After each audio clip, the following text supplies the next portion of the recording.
So yan guys, natapos na natin sa taas. Oh. Yan, malinis na. Malinis na dyan. Malinis na dyan.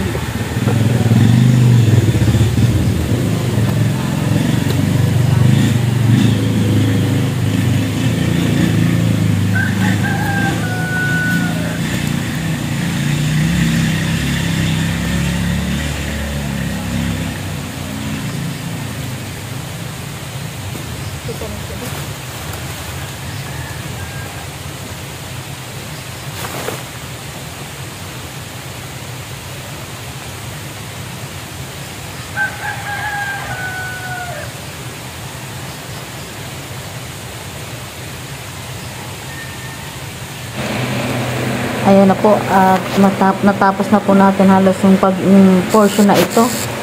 Natapos na at nag-iipon na lang po ko dyan ng mga yung scrap ng mga plywood na nabulok na dyan sa gilid. Siguro nung nagbakod po yung kapitbahay ay marami silang mga plywood, yung mga pinag-anuhan, yung forma ng kanilang mga poste.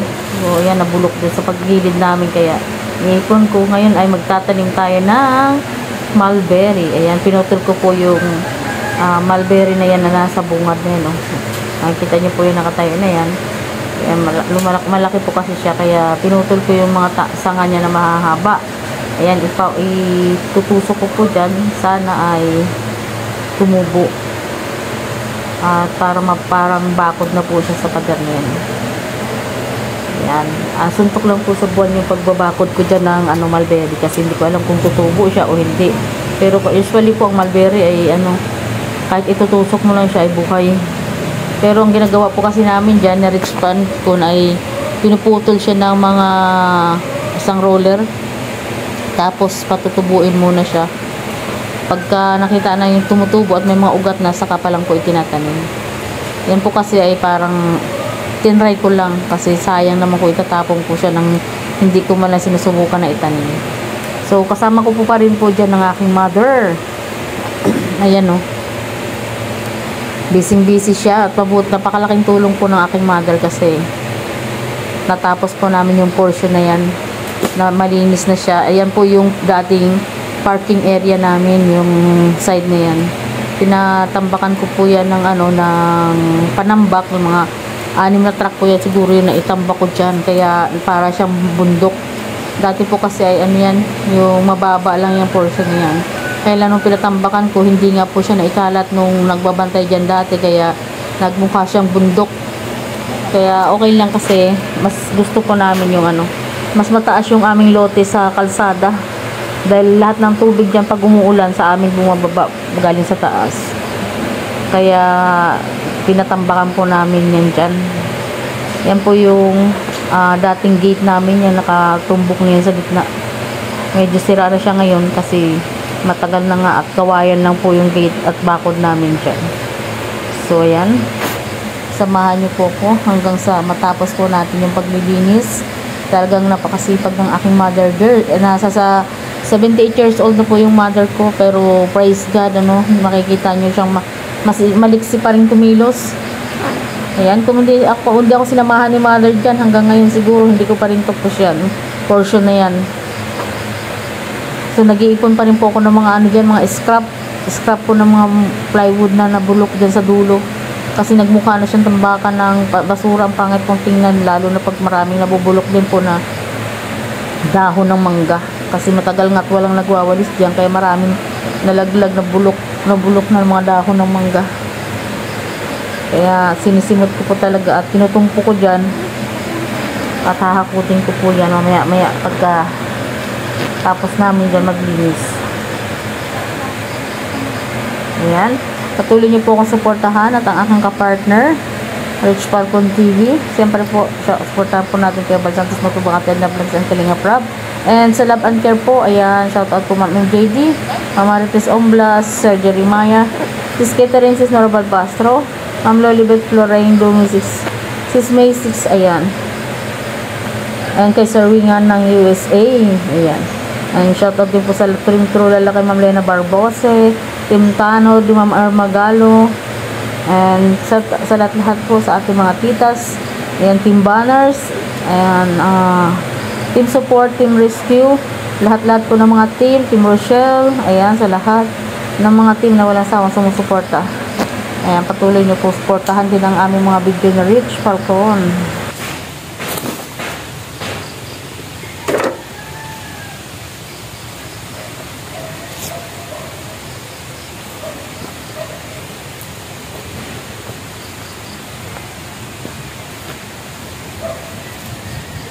Dito naman tayo, guys.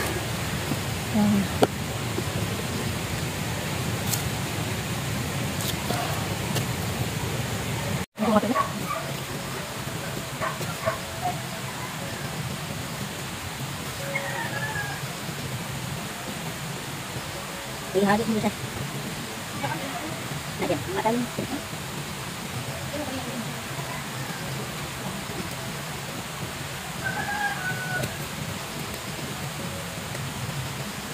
Ay, ikaw mo ha? Tapos. Dito? Ha? Tapos? Ano tapos? Tapos mo yan. Parang yung tapos.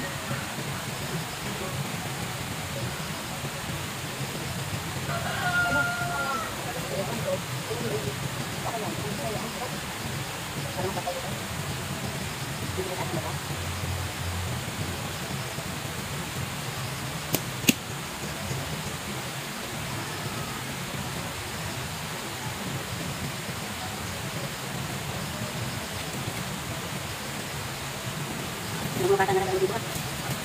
Mga bata na dumaan, ano mga bata. Kaya bata na dito ng bunga. Bunga. Bunga. Bunga. Ah. Bunga. Bunga. Pag-asin ka na ako ng ano? Hindi na lang.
Kami sa business.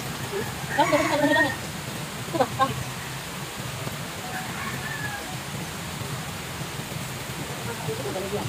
Ma, ay dito tadi mo.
dyan.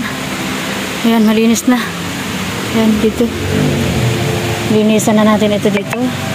Dadamuhan. Tsaka na natin i-arrange yung mga mga bagay-bagay sa paligid. Pag natapos tayo magdamo, ayan. Ayan, dami pa tayong mga susunugin. Ayan. Nalinis na natin dito sa paligid ng CR po kasi yan dahil dati may bahay po kami. Dito po yung bahay. Yan, inaabot na tayo ng ulan.